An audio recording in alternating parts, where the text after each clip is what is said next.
Good morning, students. I welcome all of you on the YouTube channel of Government College Jhadol. So, in this lecture, we will continue with the remaining story of Arms and the Men. So, we have discussed two acts of our play, and in this is part of this lecture. We will read the summary of third act. Okay. So the third act take place in a place looking like a library, and there are it is looking like a library because there are very few books. There are not much books, and the furnishing are less than impressive. So Balansley is working hard at the work at the desk.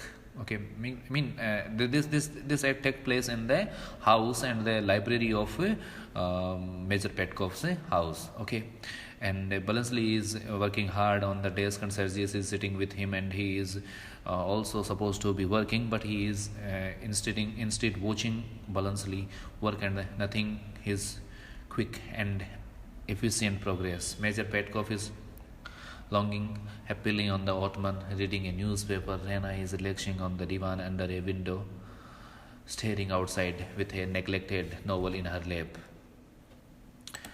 Major Petkoff asks Catherine to fetch his old coat. He remarks it is not in the closet where he left it. Catherine tells him it is there and asks Nicola to go fetch it. Nicola leaves. Petkoff playfully bets Catherine some jewelry that the coat will not be found. Sergius says if the coat is found, then he will give Arabian mare to Rena. Okay. Petkoff notices that Rena has barely been listening and affectionately tells the room she is dreaming as usual. Meanwhile, Balansley finishes the order, and Sergius and Petkoff are to deliver the orders, and they just leave to deliver the orders. Just before Major Petkoff leaves, however, he invites Catherine to come with him, and then they all leaves, and Rena and Balansley are left alone in the room, in the library. Okay. Rena tells him that the story about the night he climbed up the balcony got out. He apologized and explained that he only told one person, and that he thought the person he could rely upon. She tells him that if surgeons find out, he will kill Balansley in a duet. Balansley laughs and says that Sergius cannot defeat him in a duet. Okay, and then Rena got angry because he insulted Sergius. Okay, and Rena is angry at his levity and tells him that the relationship with Sergius is the one really beautiful and noble part of her life. Balansley points out that she has lied to Sergius about the meeting, and she says the only felicities she has ever said in her life were because she wanted to save the life of Balansley and demands his gratitude. Balansley says that hearing lies and getting one's life saved is simply a part of being a soldier, and Rena tells that he is incapable of noble thought. He then tells her that when she puts on her noble attitude and speak in that thrilling voice, he admires her, but cannot bring himself to believe a word she says. Rena is frustrated and sighs, and he tells her he has got instinct, that she tells him he is the first man who didn't take her seriously. Rena here tells Balansley that he is the first man who doesn't take her seriously. He corrects her that saying he is the first man who has ever taken her quite seriously. She agrees. She causes up to him, clearly comfortable with him now. She tells him that she has always behaved in such a way, her acts has always been believed. She wonders if Balansley now thinks her a liar and a cheat. He tells her the opposite, that he admires her for her youth and charm and is, like all the other men in her life, infatuated with her. She asks him what he thought of her portrait, and she grows confused. And Balansley got confused, saying he never received a portrait. Rena is talking about her portrait. Rena reveals that she slipped a portrait of herself with a note into the coat pocket when he left. She put the portrait with a note in the coat of Major Petkov that was given to the Balansley on that night in the act first. So Balansley responded that he never looked into the pocket and it is entirely possible the portrait is still in there. Rena is almost in tears, telling Balansley that she wish she should never meet him. मतलब वो कहती है कि काश मैं तुमसे नहीं मिली होती तो सारी चीज़ें व्यवस्थित होती.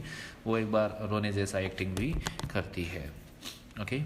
Luca comes in, delivering written message to Balansley. Balansley opens one and declare it bad news. The letter bring a news that his father is dead. Rena says this is sad news, but Balansley, betraying no sign of grief, says he will have to start going home in the hour, as he will have to look after the hotels his father owned. He leaves in a hurry. Luca taunts that Balansley is fonder of the Servians than of his own father. Knowing this will hurt Rena's patriotic and romantic sensibilities, Rena bitterly suggests that soldiers cannot feel grief. Luca answers by saying that Sergius is a soldier but still seems full of a hurt. Rena haughtily leaves the room. Nicola comes in the room and tries to be affectionate with Luca. She refuses him and he offers her some of the money that was given by Sergius to him. She tells him, "Keep your money, you were born to be a servant," but she was not born. Nicola says he deserved credit for teaching her manners and making her into a woman. Luca says he would rather be her servant than her husband. Then Sergius comes in and interrupts their conversation, and then Nicola leaves the stage. Sergius examines the bruise that remains on Luca's arms and asks her if he can cure it. Luca says the opportunity has passed. Luca wonders aloud if Sergius is truly a brave man, and Sergius says that one of the only thing he is certain of his bravery. But he says courage is cheap. A bulldog is capable of it. Luca tells him he doesn't yet know what courage is. She says courage would be a queen marrying for love. Okay, and not status. Courage, he says, is daring to the equal of your inferior. He says Sergius is not brave because he would be too afraid to marrying Nicola, even if he loved Nicola, because she is a servant. यहाँ Nicola लुका कहना चाह रही है कि Sergius वो इतना बहादुर नहीं है, क्योंकि वो प्यार तो लुका से करता है लेकिन उसका साहस नहीं है कि वो अपने से नीचे के दर्जे के इंसान से शादी कर सके. मतलब क्योंकि लुका जो है वो एक सेवक की तरह रहती है, एक नौकर की तरह रहती है.